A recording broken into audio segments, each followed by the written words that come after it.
This is really cool. This cave holds an ancient secret. Is it safe? Or does it collapse every once in a while? Yeah, its section collapsed. Hidden in the hills of Armenia, this is the oldest winery ever discovered. These are dated back to 3800 BC. 6,000 years ago, they were making wine right here? Yes. And it's got a story to tell. Buried around the wine press, 3 skulls of young girls Wait a minute. were cooked and eaten. I never said you'd like the ending. Growing up working in the bars of South Boston, I learned one thing. Sit down with a stranger and a couple of cocktails, and the whole world opens up. I'm Jack Maxwell. I'm in search of the world's most interesting drinks and the people who drink them. That's why they call me the Booze Traveler. If someone asked you to point to Armenia on a map, it might take you a minute. But this little country, known for Kim Kardashian, may be where it all started. The cradle of civilization. And like any place with that much history, there are bound to be some skeletons in its, well, cave. The wine was produced for ritual purposes. The young females were eaten. Archaeologist Dina Zadarian is showing me the world's oldest known winemaking facility, deep in the Arni 1 cave complex. They were cooked and They were- eaten? How do you know that? This ritual is connected with a fertility cult. A fertility cult. They were killing young females to get more and more grapes from the harvest next year, for example. They thought there was a They connection, obviously. They were either boiled or fired. Ah! Don't get me wrong, I like a nice wine pairing now and then, but that's an odd combination, isn't it? The fertility cult may not have caught on, but I'm glad the wine did. Cheers. Cheers. At over 6,000 years old, this winery is roughly 2,000 years older than the Great Pyramid of Giza. So the wine you're drinking today may well owe a debt to this place. Oh, that's nice. What kind of wine is that? It's a local dry wine. They're using locally grown grapes. Archaeologists found dried vines and grape seeds in this cave from a species called Vitis vinifera, the same grapes used in most of the wine made in the world, including the wine we're drinking. Luckily, no one had to die to make it. I just thought I saw something move. What is that? Oh, it is moving.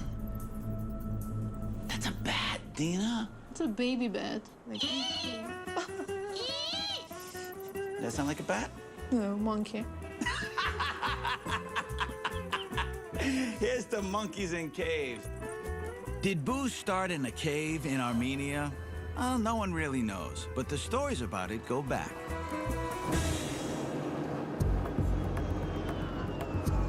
Way, way back. Wow. So that's what it feels like to be a bird. This is the longest aerial tramway in the whole world. This little high-wire act stretches 3.5 miles over the Voratan River and is my ticket from the 21st century to the ancient world. Monasteries like this date back over 1,000 years, but what I'm looking for goes all the way back to the Book of Genesis.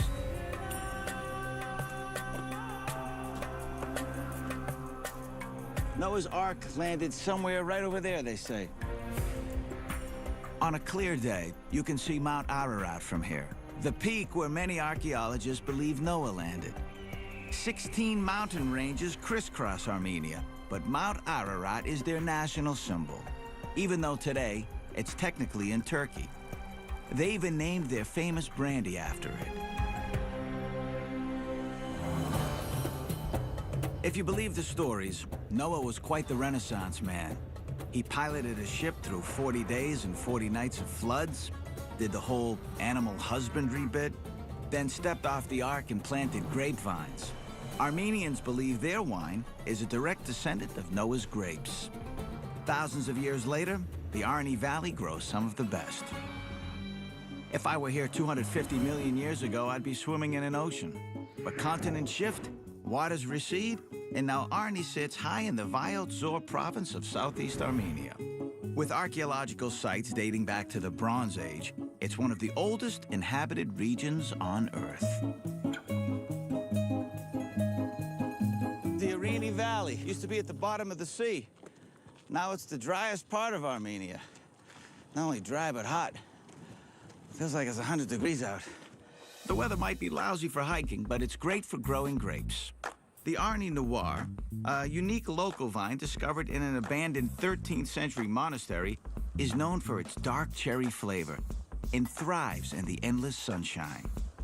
Local winemaker David Simonian grows some of the best. How long have you been dealing with grapes? From his childhood. It's August, harvest time, which means a celebration. A local friend, Rosanna, comes along to the Arni Wine Festival, where the festivities include drinking, dancing, and a few attractions you definitely won't find in Napa or Bordeaux. This is a ceremony. Arm wrestlers fight, and the winner gets the right to smash the grape. Arm wrestling for the right to smash the grapes? Wow, that's a good Yes, muscle. That's a good armor. Let's see yours. Well, in Armenia, strength is the highest of virtues. No wonder arm wrestling is a national obsession. They produce countless international champions and even have college teams. Ready? Go! Armenia is a tiny country that's been invaded numerous times. Romans, Turks, Soviets, you name it. Okay, uh-oh. Through it all, these people have loyally clung to their mountain home. Sometimes, as they say here, strength is all you've got. Gotta go! Wait a minute! You were winning! How did that happen? So Nikita won. So he is going to put his feet into this ash, and only then he can smash the grape. Dry ash is an alkaline that contains potash, a germ-killing combo of potassium and ash. That's how they cleaned up 5,000 years ago, long before soap was invented. And I always thought the best thing to come out of a campfire was a nice s'more. Now we have to put the grape into this barrel. Let's do it. Yes. After thousands of years of evolution, the Arni grape is now extremely resistant to disease, and its thick skin protects it from drastic swings in day to night temperatures. Hey! So this is a tradition from the very beginning. He says it's a responsibility for him to carry this tradition. To make wine is an art. That's a great honor. All right, that's enough talk. What are you laughing at? I'm ready to tap dance on some grapes. My very first grape stomping. Oh! I can help you. Oh! Yes. That feels so funny. Funny. It's a lot slimier than I thought it would be. I thought it would just be wet. Uh-huh. A snail. Look at that. Yeah, it means the product is organic. Ah yes, escargot and wine. What a nice pairing. Let's save him. Nice. He's probably drunk. Every cluster will make about 1 glass of wine once it's fermented, and it takes about a half ton to make a barrel. I got it. Yeah, it's good. No, I got it. Next step, fermentation. In jars straight out of an ancient Egyptian painting. That's got to be 100 years old. It's 100 years old jar. What a lucky guess that was. It's a tradition where the mass went into the clay jars. It also should get some taste of a clay as well. Modern-day fermenting is usually done in steel containers to control temperature, or oak to infuse flavor. But clay pots were the choice of the ancients. I got it. After the wine ferments, it's barrel-aged for about a year. But I can't wait that long, so David's letting me taste last year's vintage. To the wine harvest. May it be a great one for you. Yeah. It tastes like not quite a port, but sweeter. I've had a lot of wine in my day, but feeling the grapes popping between my toes makes me truly feel one with the wine. Some people do not realize that this is a gift from a universe. Salud. Genats. We call it Genats? What does it mean? It's eternal. Eternal. Eternal. Genats. Genats.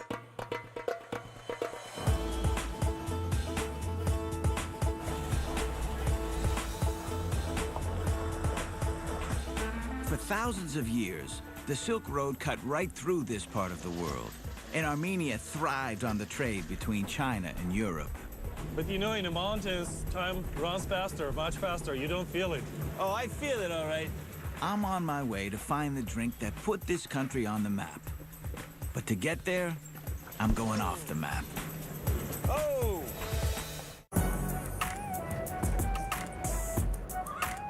This is an adventure. I'm driving through the hills of Armenia on a journey to find a drink called oghi. And my guide Vlad insists on taking a shortcut. Be careful here, guys. That's good. Oghi's the drink that brought the Silk Road to Armenia 21 centuries ago. We've come to the small mountain village of Halidzor, about 150 miles south of Yerevan, the capital of Armenia. Halidzor dates back about 7,500 years. That's old even by Armenia's standards. It's got the world's first observatory, but more importantly, it's one of the top makers of Armenia's oghi. Sometimes referred to as vodka, oghi is moonshine distilled from fruit, usually mulberries. It's one of the oldest distilled spirits in the world. Are we here? Yes. Woo! White mulberry leaves are also a favorite snack of the silkworm, which is one reason Armenia was such a great place to park your caravan on the Silk Road. Igor, nice to meet you, sir. Igor Gazarian is OG Oghi. He's been making the traditional home brew at his family-run operation for more than 25 years. You like mulberry vodka? No, I'm just kidding. You're too young. The process was passed down by his father, and his father's father, and his father's father's, well, let's just say, a long time. So now let us see exactly what the mulberry tree looks like. Oh, we're getting it right from the tree. Yeah. Talk about step one. In Armenia, mulberries are called tut, and they're used in pies, tarts, and teas. But as far as I'm concerned, the most important thing they're used for is booze. Oh, mulberries. Nice shaking, nice shaking. I can taste the vodka now. Oghi was called vodka during Soviet times, which is what they called anything distilled and clear. But actual vodka is traditionally made from grains, and oghi's much older. 20 centuries ago, when King Tigran was negotiating with China to make Armenia a Silk Road stopover, he schmoozed the Chinese emperor with oghi. Careful. No, that was a good one. You got that whole branch. Kind of looks like an elongated blackberry, really. Oh, that's nice. It's a nice sweet berry. It takes almost 11 gallons of mulberries to make just under 1 gallon of oghi. After they're collected, they're mixed into a mash and fermented for up to 3 weeks. Luckily, Igor already has a batch ready to go. Now it's time to distill it into good old white lightning. Can I smell that before you put that on there? Yeah, of course. Oh, that's fermented. It is. Woo! How old is this? I've been using it for 30 years personally, but I got it from my grandfather. What a nice grandpa. Gives a still to his grandkid. They've been using this copper still to make their oghi for centuries. They believe that's what gives it its unique flavor. A good copper pot still. Boy. The simple flour and water seal keeps the flammable alcohol vapor from coming in contact with the fire. Basically, that ring of dough is the only thing stopping this still from becoming a giant Molotov cocktail. And just about an hour later... Eureka! We have vodka. Look at that. That's a nice steady flow. It's a little bit hotter right now, so it's better to wait a bit for the vodka to get cooler, but it's also kind of tradition. Do you try it right now?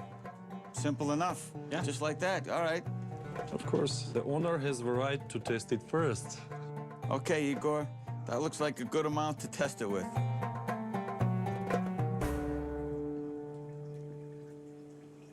Okay.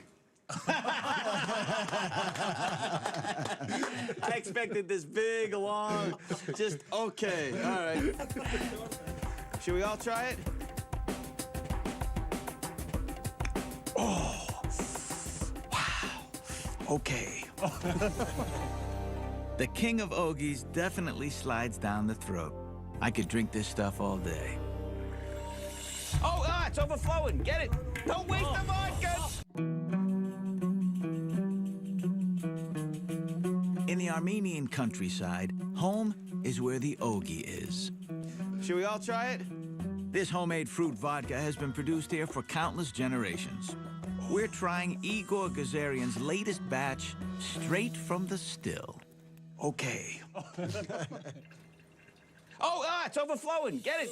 Don't waste the vodka. Don't waste the vodka, whatever you do. Oh, you spilled it. A crime against humanity. That was a close one. Just in time, we saved the vodka. Oh, my goodness. Igor invites me to stay for dessert. Now, I'd like to think it's because I saved the batch of oghi, but Armenian hospitality is legendary. They have an old proverb that says, 3 days he's a guest, on the 4th, he's a younger brother. Oh, look at this. Baklava. You got some nuts. With a spread like this, you can call me brother, sister, uncle, aunt, whatever you want. An assortment of fruits. Got a nice marble cake. And what goes best with Armenian sweets? Oghi, of course. But before we drink, a toast is a must. I've been told that toasting is very important in the Armenian culture. Making a toast itself, I would say it's an art. A staple at any Armenian gathering, a tamada or toastmaster, is more than a tradition. It's a skill passed from one generation to the next. I'm very, very happy, extremely happy to see you in my house. We respect our guests and we take good care of them. Igor leads us through a series of toasts to family, Armenia, and even world peace. To peace. These toasts help guests remember what's really important in their lives, and they can last all night long. That's a lot of mulberry vodka. It's a nice blend. The balance is nice, even though it's a very strong drink. It's stronger, much stronger than an average vodka is. It's very easy to get drunk. How much stronger is it? What's the percentage? 70. 70. That's 140 proof. What's the Armenian word for hammered? Well, here's to not drinking too much then. And you are always welcome. Thank you. That was a very nice toast. I feel very welcome. What's wonderful food, fruits, cakes, pastries, surpassed only by your hospitality. Thank you. Salud to mulberry vodka in Armenia. Yeah. Salud.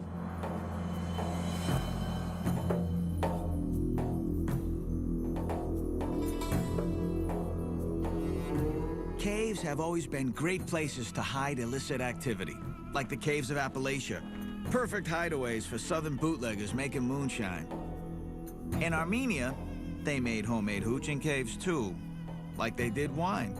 Not because it was illegal, but because they lived there.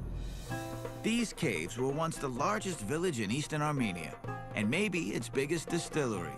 The people here might have moved out of the caves, but they're still making homebrew of all kinds. And today, they're having a festival. This is the Mulberry Festival? Yes, we're in the town Goris. In the southern Shuning province, Goris celebrates mulberries for good reason. Centuries after the Silk Road, it's one of the region's biggest crops, like potatoes for Idaho. The festival's kind of a cross between Ren Fair and Farmer's Market, meant to champion Armenian traditions. And all the local oghi makers are here showing off their stuff. I'm looking for vodka. What do you got? Homemade oghi can be as high as 160 proof. Woo! And unlike Igor, this guy takes it to the limit. Thank you very much. Now that's impressive. That is impressive. Oh! Kid, he's bouncing off his bum. That's common in Armenia? Every holiday, on special occasions, you can see that. Tightrope walking is a tradition that goes back to pagan times. It symbolizes balance between heaven and earth. It's a family thing here. Some clans are hundreds of years old, and when Armenia converted to Christianity, these guys were seen as holy men. That is amazing.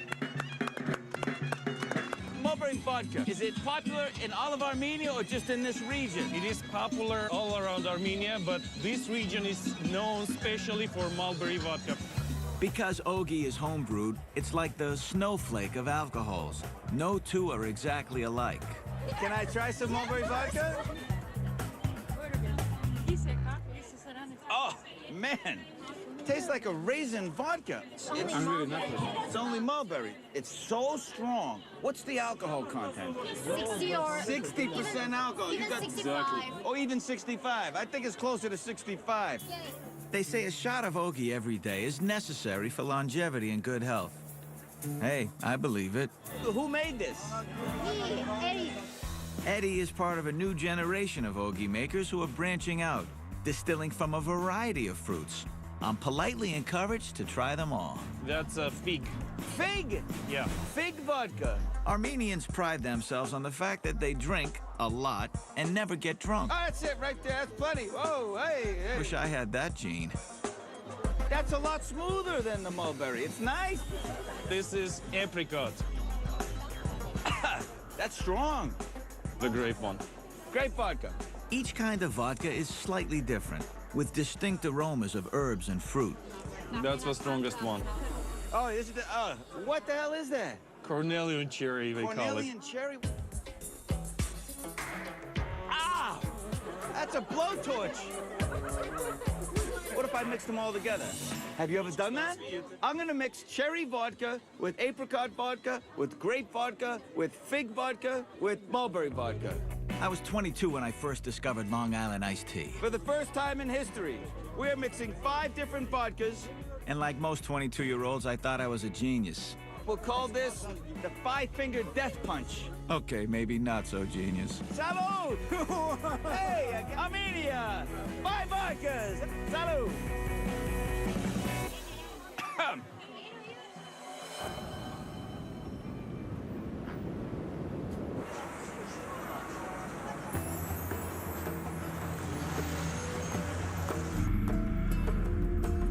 A full day of drinking 150 proof oghi can take a toll.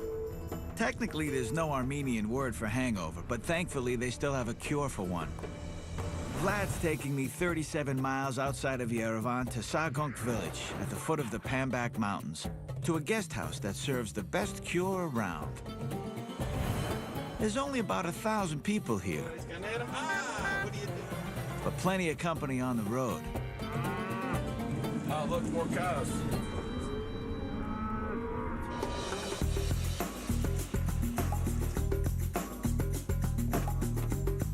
Hi, how are you? Hi. I'm Jack. My name is Yura. Yura, nice to meet you. Yura Sargsyan is an award-winning chef who cooks up traditional Armenian dishes, like kash, at his guest house. This is the stuff. Oh, I gotta stir that up a little bit. Hush. What's in this thing? Oh, what is that? Water. Those are the feet of a cow. That's a first for me. I'm not exactly head over heels on this one, but let's just hope I don't get, cold feet.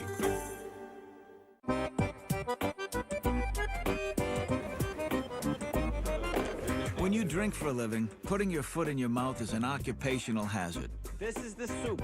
In Armenia, putting a cow foot in your mouth, well, that's a hangover cure. Feet of a cow. Or Hoofs. That's Yeah. cow hoofs?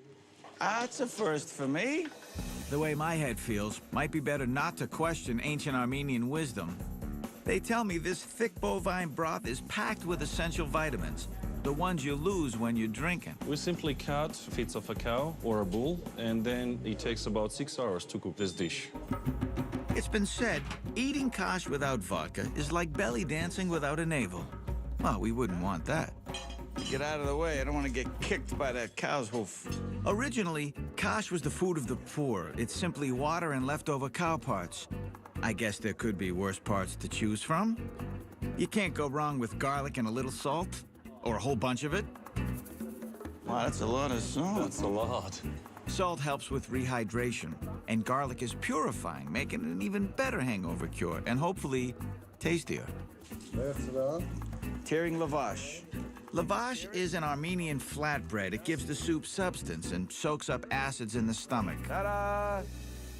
According to tradition, before we start, wish each other bon appetit. Bon appetit. Bon appetit. Wow. Ուրախաշ։ That's all right. Բարեխորժակ ուրախաշ։ The way how he says it means happy chosh. Happy hush. Now that you mention it, it is happy. That's fantastic. How it has been for centuries and centuries, this tradition won't change ever. You actually eat the cow's hoof? It's not just something to put in the soup to give it flavor? Hiç evvel çırpılmış et. Yeah, yeah. Oh, of course you gotta have with some lavash. He put the whole hoof in his mouth. He says it's good one. It's a good one. It just tastes like cow's hoof, right? Eating a hoof. All right.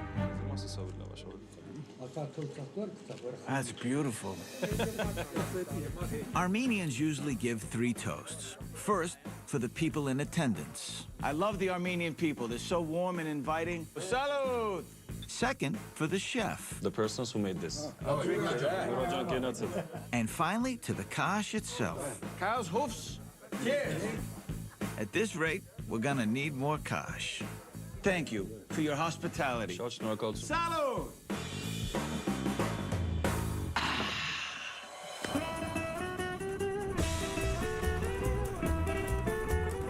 Back home when you're on the road, you're never too far from a truck stop cup of coffee.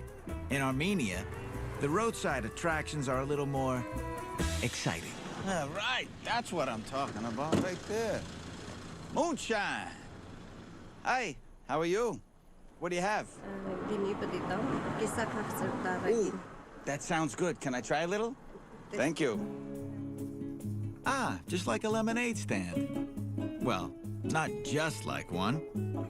This is Armenian DIY spirit in action. You can get homemade wine. Oh, that's nice and sweet. And the stronger stuff, too. Oh, straight up, roadside, eye of the devil, moonshine. Nice. Stands selling roadside hooch have been a part of Armenia since the Silk Road days. Today, they're popular stops for long-haul truckers passing through from neighboring Iraq, Iran, and Georgia. Can I buy this? I want to buy a bottle. 300. 300? Yes. All right, 300. Thank you very much. Thank you. I'll see you later. Thanks for the stuff. 4 bottles, 2 different kinds of wine, a vodka, and a cognac, supposedly. Grand total, $5 grand. US dollars, about $12.50. That's a score, huh?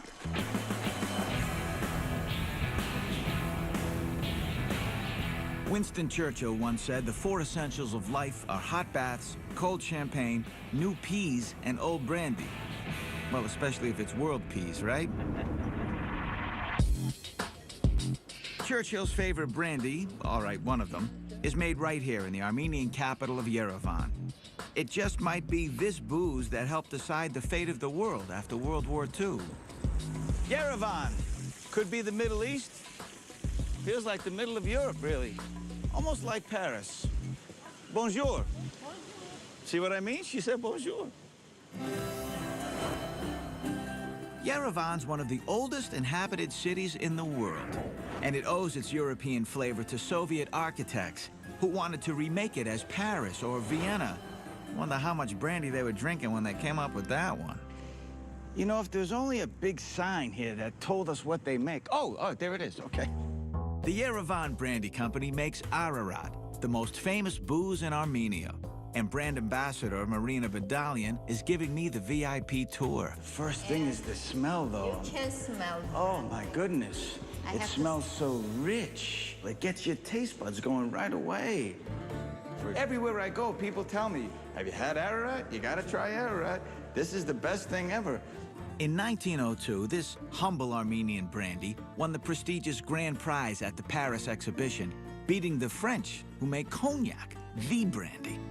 You know, they say that Ararat is the spirit of Armenia, and at first we can understand it as a soul, and only then as a beverage. What a great way to put it. The brandies are aged in oak from 3 to 20 years and made only with local grapes from the Ararat Valley, the same type Noah planted here thousands of years ago. What's that? That we keep all the money you make from this company? It's even more than money. The collection of our brandies are kept there. I know the combination. It's 1130, the reception. I just asked her, she told me. She tells everybody, right? Wow. goodness. So please. What is this, Marina? Collection of our brandies. 1902? 1902 is still kept here. How many bottles do you have here? So here about 25,000 bottles kept in the collection. Wait a minute. About 25,000? Yeah. So let's say one of them ended up, not being here. You wouldn't know exactly, right? This vault holds a historic masterpiece. It's called Devine. Aged 10 years in oak, it was served at the 1945 Yalta Conference when Stalin, Churchill, and Roosevelt got together to plan the post-war world. The brandy that saved the world. I feel like Churchill. This is the one. Winston Churchill loved this drink so much 50% alcohol it has in it, so it's really very strong. that Stalin sent him 400 bottles a year afterwards. The caramel, the cream, the velvet. This is a work of art. A bottle of this 10-year-old stuff will set you back over $100. Believe me, it's a steal. Oh, is that beautiful? If there's a top shelf, Devine is one shelf up. It's what put Armenia on the map for just what might be the best brandy in the world. Oh, I want to cry. It's so good.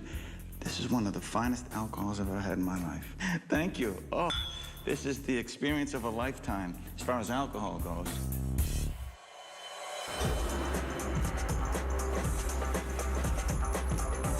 A lot of people are leaving the villages in Armenia to come right here to the capital, Yerevan, in search of opportunity.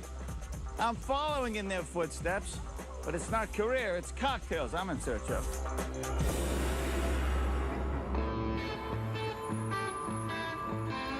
Armenia has always been an alcohol-friendly country. But for about 70 years under Soviet rule, their options were basically beer, wine, and vodka. Since the fall of the Soviet Union, the country's cocktail culture has caught up fast. Armenia's never had a prohibition, but today, it's hip enough to have a speakeasy. Hey, Hey, I'm looking for something particularly Armenian. You know a place hasn't truly arrived until it's gone retro. So it fits that Speakeasy is Yerevan's first specialty cocktail bar. I'm looking for something particularly Armenian. have you ever tried Armenian mulberry oghi? Mulberry Odavi is just a fancy way of saying oghi. But my bartender Artem's take has Tabasco, chocolate liqueur, and cream, like a Mexican hot chocolate. Tabasco? Yeah, Did you invent this drink? yes, You created this. I did. All right, let's take a sip. It's icy cold. Peppers always enhance the flavor of things. That's the top note, is the pepper for me. I think chocolate, hot and cold is like the best combination. Drinking cocktails in Armenia means drinking in a mix of cultural influences. A little West, a little East, a little traditional, and a lot of flavor. Can I join you? What's your name? Archie. Archie, I'm Jack. Nice to meet you. And Anthony. Anthony? Today, you see a lot of cocktails here in Armenia because a lot of people, they come from Middle East, from other places, so they bring, their own ideas. Their own taste, their own experiences, sure. Have you tried doodoo shots, for example? A doo-doo shot? Yeah. That sounds... This unfortunately named shot, made with vodka, lemon juice, Tabasco, salt, pepper, and garnished with an olive, has rapidly become the go-to drink for bar patrons. Every bartender will tell you that he invented that shot. Really? Every single one? I never thought anybody would actually want to claim doo-doo as their own. Salud.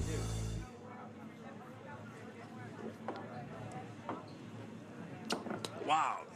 Ooh-hoo. That is such a weird drink because it's sweet, it's savory, so much salt.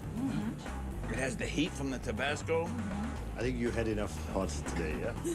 Yeah. How did you find this one, Anthony? Very close friends. Yeah, we are childhood friends. Childhood friends.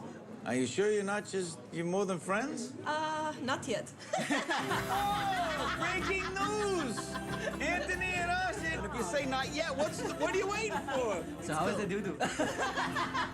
He said, changing the subject. I think I'm in doo-doo for putting you on the spot. Tomorrow, you're gonna say, I hate that guy.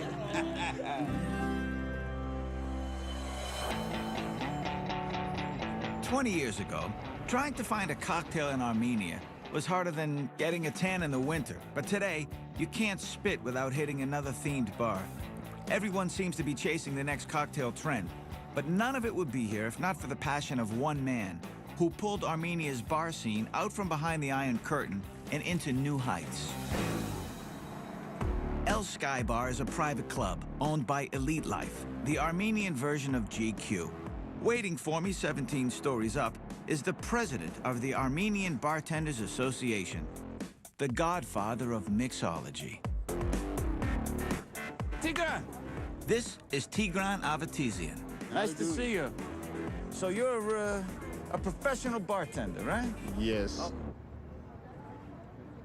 Okay, well, maybe scintillating conversation isn't exactly his thing. Let's see Yerevan. Show me your cocktail or two. What do you say? I will present you some very good cocktails today. For over a decade, Tigran's been working to find and breed new talent and launch them onto the international stage. They've already got some big wins under their belt. In 2012, 2 Armenian bartenders each won second place in their respective categories at the World Cocktail Competition in Beijing. Give me something Armenian. I think the best choice is Cherry Lady. The base on Armenian brandy, Ararat, and sour cherry juice. Ararat's the good stuff. Oh! Thank you. Let's try this thing. Oh, that's nice. Smoky. Yeah. I think that's probably the brandy. Yeah, of course. And the cherry is so rich, dark. I can see why this is a popular drink. It goes down easy. Yeah. It's like punch. I think the next one will be based on some Armenian fruits, sunset over Yerevan. What a Yes. place to order a sunset over Yerevan. This sunset over Yerevan is made with Ararat brandy, muddled fig, and honey. It also comes with fresh figs and hazelnuts, kind of like a biblical Cosmo. Oh, that's good. That tastes peachy. And all that pent-up creativity under Soviet rule has exploded into a rainbow-colored, fruity fever dream. I like it. The culture is changed last 10 years. More people is drinking quality drinks, quality cocktails. People get more of a taste, Yes. a sophisticated palate to many beautiful sunsets over Yerevan. Yeah. Cheers. Cheers.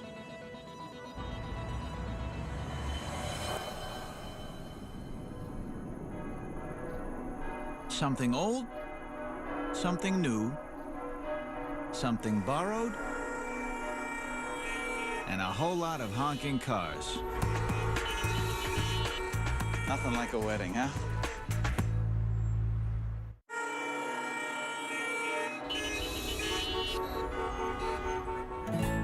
Armenian weddings are elaborate affairs, especially in the Arani Valley. I've already missed the pre-ceremony drinks and dancing, and the ceremony itself, but I've scored an invite to the reception, thanks to my winemaking buddy David Simonian. Remember him? He's the brother of the groom. Hi, congratulations. You look great. Before we can celebrate the new couple, they must first observe an old tradition. Why did they stop here, of all things, at this monument? This monument is dedicated to all the victims of World War II. This is act of respect.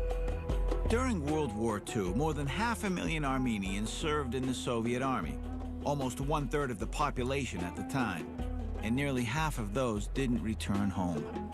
Paying their respects here is more than an obligation. It's a way of asking for the marriage to be blessed.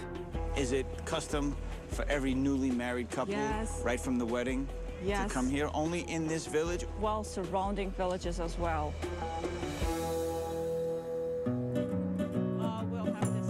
This reminds me of the scene in The Godfather when Oh, yes. Michael Corleone gets married to the young Italian girl, and they're all walking like this. Yeah. Right? And that's what it reminds me of. Well, there is one difference. Michael Corleone's wedding didn't have this many types of liquor. They've got the best booze from all across the country. Can we take a sniff of this stuff? Homemade oghi, With all the moonshiny goodness. Ararat brandy, and something special for the wedding, pomegranate wine. Oh, that looks good. See the color? The pomegranate, an Armenian symbol of fertility, is an important part of any wedding. That's beautiful. In ancient times, the bride would throw a pomegranate against the wall, scattering the seeds, to supposedly ensure the happy couple many future children. To a beautiful wedding. Oh, it almost tastes just like pure pomegranate Yes, juice it is. with a tiny, tiny bit of sweetness and a lot of pucker.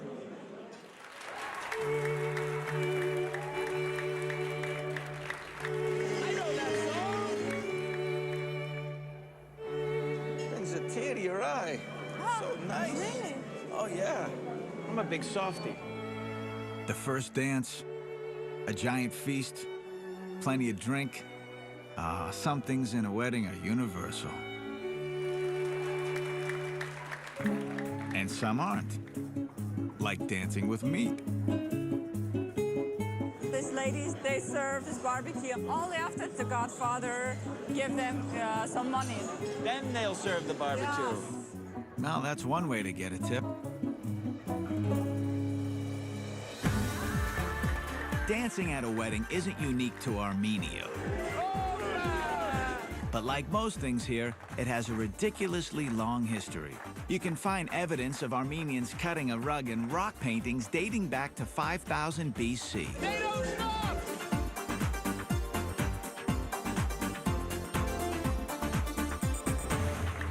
Woo! I thought that song would never end. Wow, they know how to really celebrate here in Armenia. dancer. I'm a horrible dancer. You're just a nice guy. Thank you. More drinking? Drink more. More drinking, he said. Cheers. I got you. I'm not leaving you hanging. If this wedding is like most in Armenia, we'll be here deep into the night, maybe till tomorrow morning. But drinking in Armenia is nothing if not epic. They've had 6,000 years of practice. What else can you say except, well, here's to 6,000 more.